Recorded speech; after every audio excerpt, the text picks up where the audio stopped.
Greetings to everyone. I hope you are will be fine with your families. In last video we have discussed the rectifiers, half wave and full wave, and today we are going to discuss rectifier in terms of efficiency and one more rectifier that I have told is named as bridge rectifier. We will discuss today. Okay, first of all we will discuss about bridge rectifier, then we will discuss the efficiency of the rectifiers. तो last हमने जो rectifier किए थे half wave और full wave, उनमें कुछ ना कुछ डिसएडवांटेज थी. ठीक है, डिसएडवांटेज क्या थी कि जो फुल वेव रेक्टिफायर था, एक उसके अंदर सेंटर टेपिंग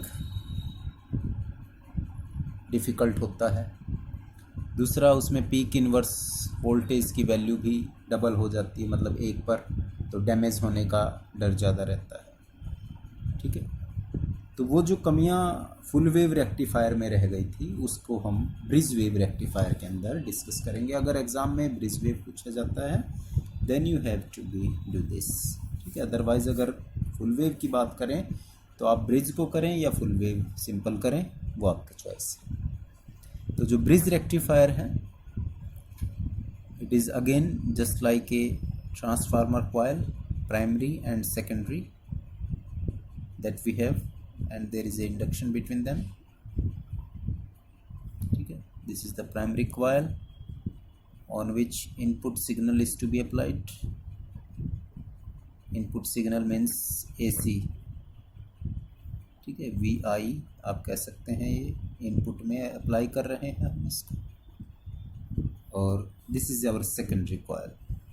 अब इसमें सेंटर टेपिंग की ज़रूरत नहीं है, जैसे कि हमने last time full wave rectifier में किया था. सेंटर टेपिंग नहीं है तो होगा क्या, इसमें इसके जो दो एंड्स हैं, ठीक है, उन दोनों एंड्स को इस तरीके से कनेक्ट करना है कि डायोड्स बीच में हो जाएं. अब फुल वेव में हमारे पास 2 डायोड थे, यहाँ पर हमारे पास 4 डायोड कनेक्ट होंगे. ठीक है, 4 डायोड कनेक्टेड हैं. और कनेक्ट कैसे करने हैं, आपने एक स्क्वायर टाइप शेप बनानी है और उसमें एक डायोड यहाँ, ठीक है, जस्ट दूसरा डायोड इसके पैरेलल में आप बना लेंगे, बिल्कुल पैरेलल में यहाँ, और सेम डायरेक्शन के अंदर. We have made this.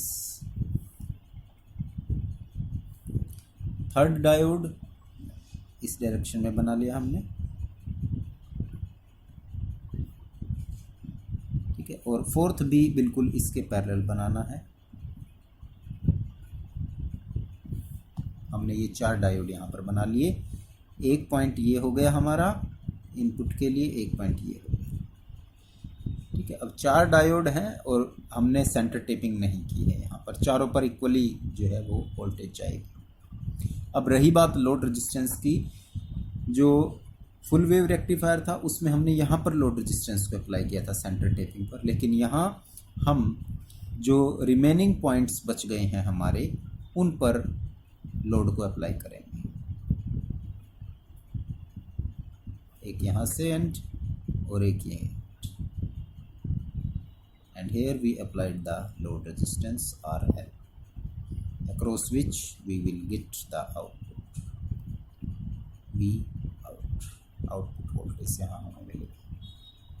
ठीक है, अब हमने इसकी वर्किंग को ध्यान से देख लेना है कैसे काम करता है. देखिए, प्रिंसिपल इसका भी वही है. When the diode is fully forward bias, then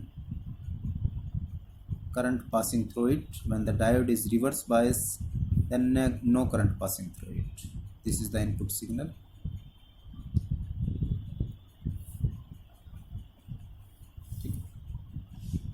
और इसी के क्रॉस हम इसको हाफ वेव्स के अंदर डिवाइड करके डॉटेड लाइंस लगा लेते हैं और उसी के अक्रॉस हम आउटपुट को कलेक्ट भी करेंगे।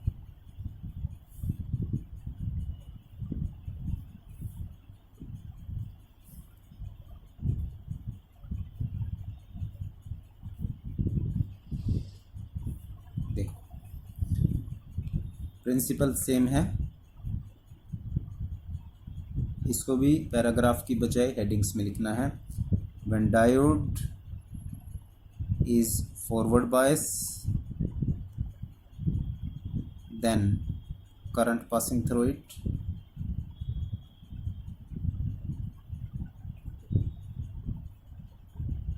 and when it is reverse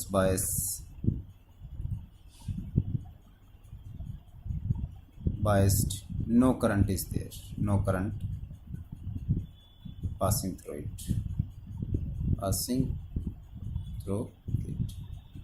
ठीक है। सिंपल प्रिंसिपल है, हर एक रेक्टिफायर का यही है। डायोड फॉरवर्ड है तो करंट जा रहा है, कंडक्टिंग है वो, और नहीं है तो कोई करंट नहीं, अगर रिवर्स बायस है। Now let us say this point is A and this point is B, named as C and D to this point. When the input positive signal is to be fed into the secondary coil, what did I say? When the positive half cycle of AC is fed into the secondary coil due to transformer mutual induction, let us consider A gets positive and B gets negative. A पर positive हो गया और B पर क्या हो गया, negative. When A is positive, then it reaches the D point, D is positive, and B reaches the C, then C is negative। जब D को हमने यहाँ पॉजिटिव मिला, D को पॉजिटिव मिला, अब आप देख सकते हैं ये पॉजिटिव है तो डायोड D1, ठीक है, diode D2, diode D3 and diode D4। Diode D1 है ये हमारा और D पॉइंट पॉजिटिव है तो ये फॉरवर्ड बायस हो गया। अब ये डायोड D4 है और D4 के N को पॉजिटिव मिला है, it means it is reverse bias. Diode D1 is forward bias because it gets the positive to P point, and diode D4 it gets the negative N to positive, so it is reverse bias। ये तो हो गया reverse, conducting नहीं है, और ये हो गया कंडक्टिंग। अब इस पॉइंट को देख लेते हैं, C पर क्या मिला है, माइनस, N को क्या मिला है, माइनस, तो इसका मतलब N को नेगेटिव मिलना चाहिए और P को क्या मिलना चाहिए, पॉजिटिव, तो इसका मतलब ये हो गया फॉरवर्ड बायस। अब नेगेटिव किसको मिल रहा है, D3 के P को मिल रहा है, तो इट गेट रिवर्स बायस। तो हमने इस सारे से एक कंक्लूजन निकाला कि जब भी A पॉजिटिव होता है और B नेगेटिव होता है पॉजिटिव हाफ साइकिल के अंदर, तो D1 and D2 are the forward biasing diode, D4 and D3 are the reverse biasing diode, and according to the principle when the diode is forward bias, current flowing through it, and when diode is reverse bias, no current flowing through it। तो D1 और D2 में से current flow करेगा, D4 और D3 में से कोई current flow नहीं करेगा। when the situation is that A is positive and B is negative। अब करंट कैसे फ्लो करेगा वो देख लेते हैं। प्लस से माइनस की तरफ करंट जाना चाहिए, ये पॉजिटिव पॉइंट आ गया और इसमें से पास हो रहा है, तो ये पास हो गया, और यही करंट किस में से चला गया, लोड रेजिस्टेंस में से जा रहा है।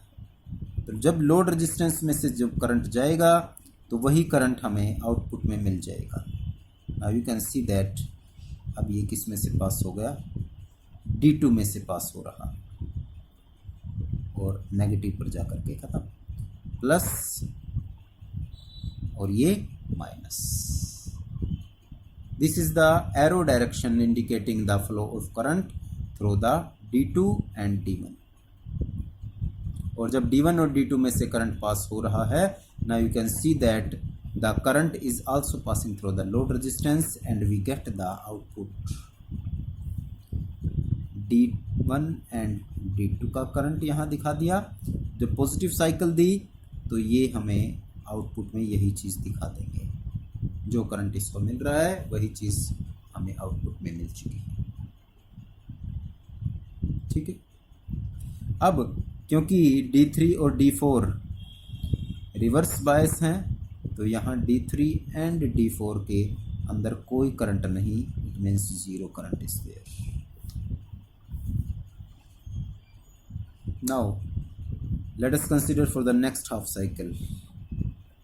When the negative cycle is fed into the secondary coil, then due to induction consider A is negative and B is positive.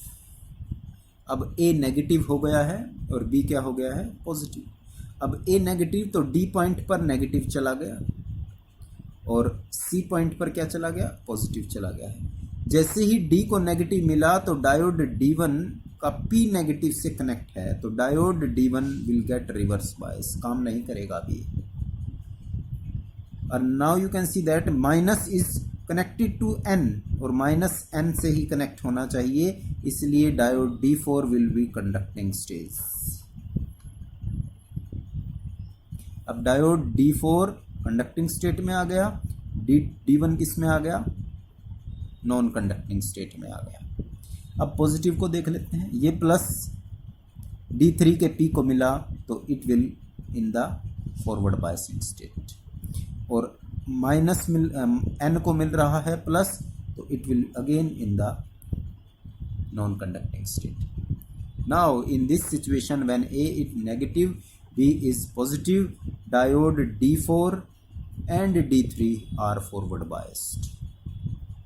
And when diode D3 and D4 are forward biased, then we can say current is flowing through D3 and D4, and D1 and D2 are reverse biased, so no current is flowing through the D1 and D2 according to the principle. अब current D3 और D4 में से ही पास होना है, ठीक है, और current plus से माइनस जाता है, ये प्लस है हमारा, ठीक है, और ये क्या है, अब की बार माइनस है। तो प्लस का मतलब, अब इसको एरो सिंबल से रिप्रेजेंट कर देते हैं, इसका एरो सिंबल डॉटेड लाइन से रिप्रेजेंट करेंगे यहाँ, ठीक है, ये प्लस यहाँ पर है और करंट इसमें जा रहा है तो प्लस साइन यहाँ पर चला गया,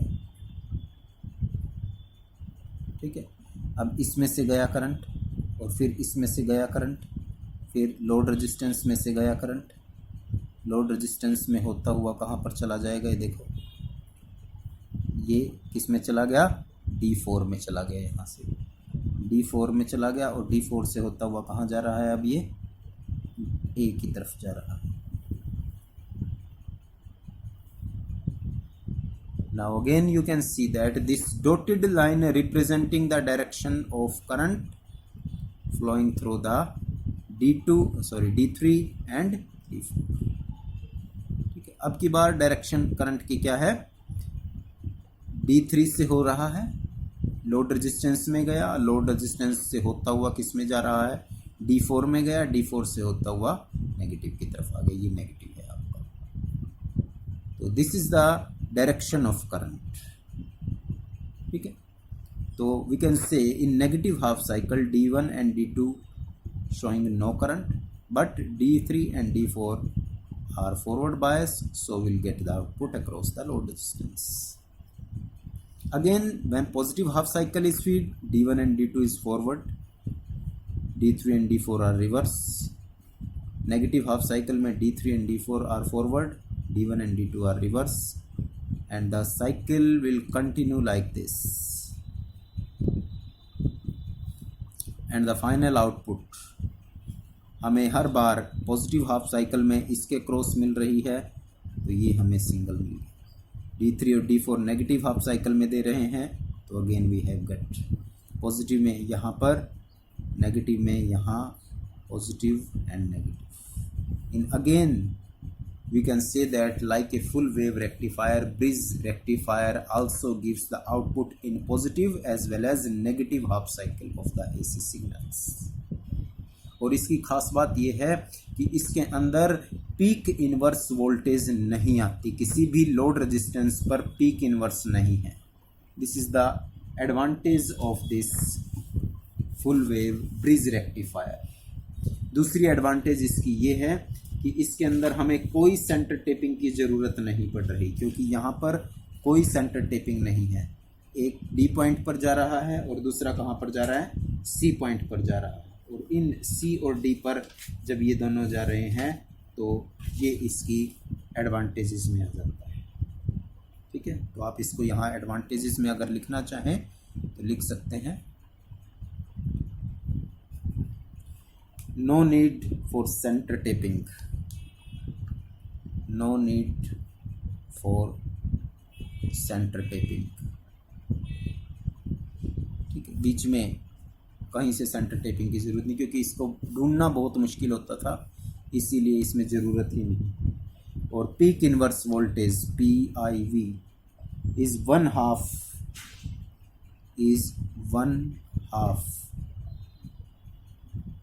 that of centre tap full wave rectifier. जो पिछला रेक्टिफायर था उससे आधी हो गई है। और तीसरी एडवांटेज ये इसकी कि output is twice that of, the output is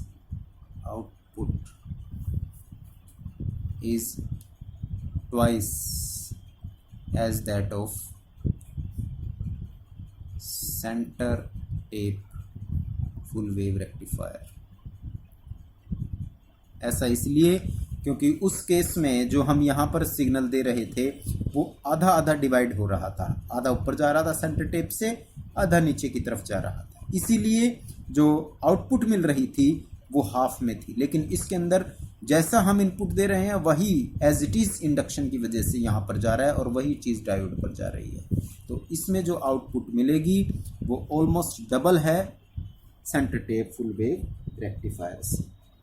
ठीक है, किसके लिए, फॉर सेकेंडरी वोल्टेज। ये आपकी प्राइमरी कॉइल थी, ये आपकी सेकेंडरी कॉइल है। सेकेंडरी वोल्टेज के लिए ये ऑलमोस्ट डबल का काम कर रहा है। ठीक है, तो ये हमारे हो गए हैं रेक्टिफायर्स। अब हम बात करेंगे इनकी एफिशिएंसीज। तो अगर एग्ज़ाम में क्वेश्चन 9 मार्क्स के लिए आता है, 9 मार्क्स के लिए, तो आपने मान लिया फुल वेव रेक्टिफायर आ गया, तो साथ में वर्किंग एक्सप्लेनेशन और एफिशिएंसी डिस्कस करनी है। अगर क्वेश्चन 5 मार्क्स के लिए है तो सिर्फ इसकी एक्सप्लेनेशन, अगर वो एफिशिएंसी को पूछता है तो ही डिस्कस करेंगे। अगर क्वेश्चन 9 का है तब डिस्कस करनी है, अदरवाइज पूछें तब डिस्कस करनी है।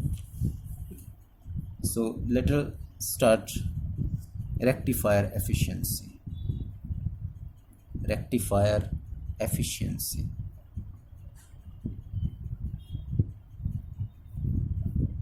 एफिशिएंसी का मतलब क्या होता है?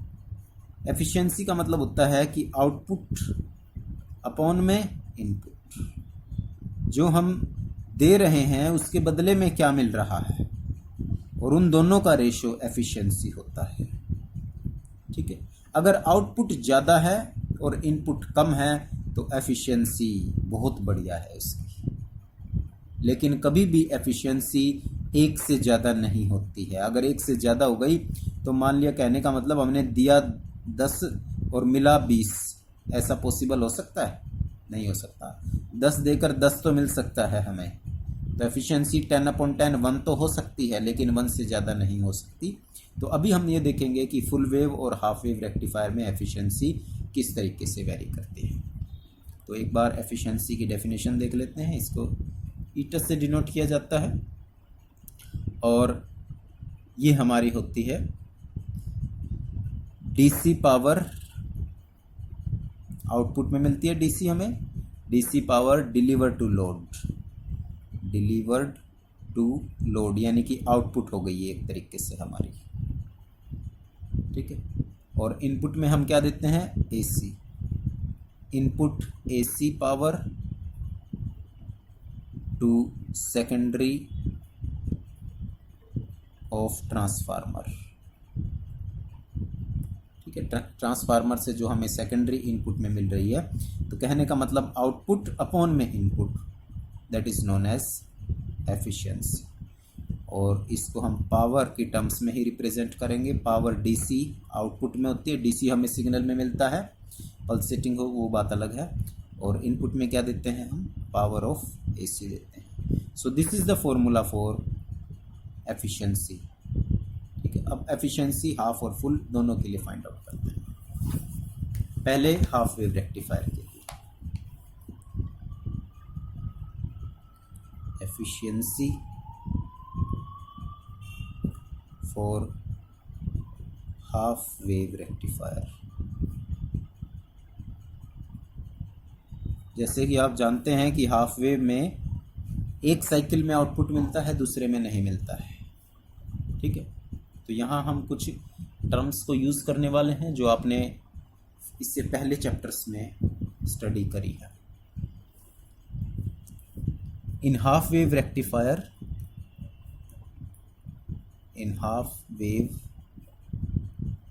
rectifier, the DC power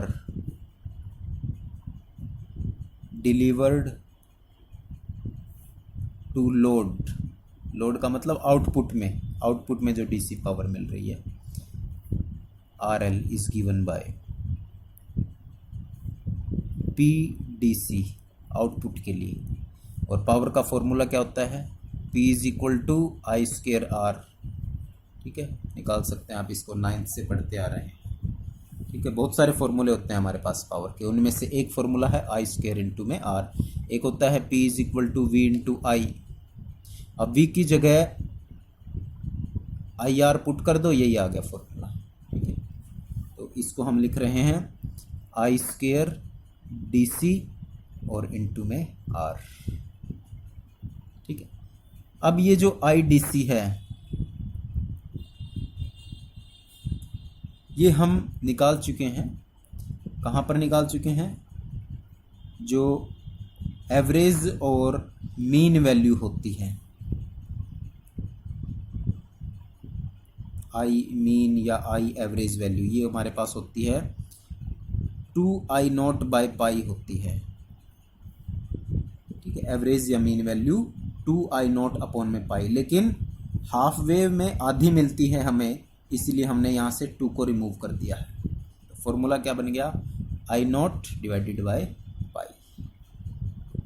ठीक है, 2 को यहाँ से रिमूव कर दिया क्योंकि डबल नहीं मिलती हमें, इसमें आधी मिलती है, तो I0 डिवाइडेड बाय पाई, इसको यहाँ पर पुट कर दो, तो P D C this is equal to I0 square upon pi का स्केयर इंटू में आर एल, इक्वेशन नंबर 1। ये तो हमने निकाल दिया क्या, आउटपुट, क्योंकि आउटपुट है तो पी डी सी निकाल दिया। अब पी ए सी की ज़रूरत और पड़ेगी निकालने की, P A C power of input A C. अब ये भी वही formula I square R, I square. अब ए सी के लिए, ठीक है, एसी के लिए हम आरएमएस वैल्यू यूज़ करते हैं हमेशा। और क्योंकि जब इनपुट दिया था तो डायोड का भी रेजिस्टेंस था और लोड का भी रेजिस्टेंस था, दोनों ही रेजिस्टेंस थे, तो टोटल रेजिस्टेंस हमारा ये हो गया। आउटपुट तो सिर्फ यहाँ पर जा रही थी तो इसीलिए यहाँ लोड रेजिस्टेंस लगाया, लेकिन जब हमने इनपुट दी तो वो डायोड के रेजिस्टेंस पर भी है और लोड रेजिस्टेंस पर भी है, तो दोनों सीरीज में हैं, इसीलिए टोटल रेजिस्टेंस यानी आई स्क्वायर आर ये हो गया। अब I R M S, root mean square value, ठीक है, I0 डिवाइडेड बाय 2 के बराबर। वैसे तो क्या होती है आई आर एम एस, ये होता है general formula I0 divided by √2, ये होता है। लेकिन अगेन हाफ वेव रेक्टिफायर है तो इसके लिए for half wave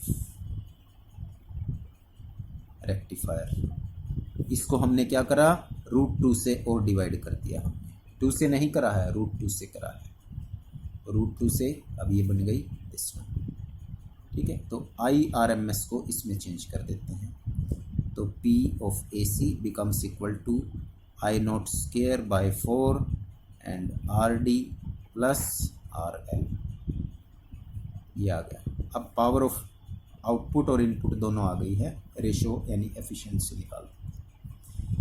P D C divided by P A C, this is equal to, ये वैल्यू है I not square upon pi square R L divided by I not square divided by 4 R D plus R L.